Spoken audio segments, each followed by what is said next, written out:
Hello mga ka-trending, welcome back to ZK Trend. Latest update naman tayo ngayon para kay Donnie Pangilinan at Bel Mariano o ang Don Bell. Masaya ngang isinalubong ni Donnie Pangilinan ang bagong taon kasama ang team Pangilinan o Barangay Pangilinan. Makikita nga dito na talaga namang napakasaya ni Donnie kasama nga ang kanyang buong pamilya at buong Pangilinan.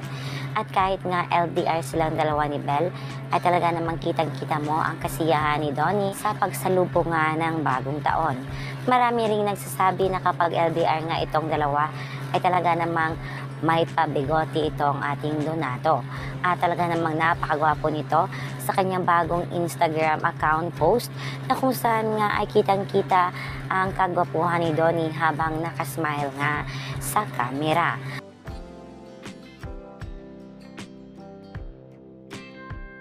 Habang si Bel naman ay may pa-cleansing pa sa Japan kasama si Mama Jake Galvez.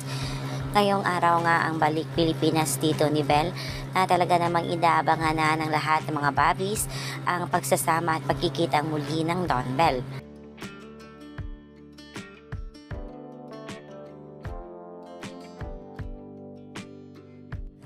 At may mga Pinoy pa nga doon ang nagpa-picture nga dito kay Bel Mariano.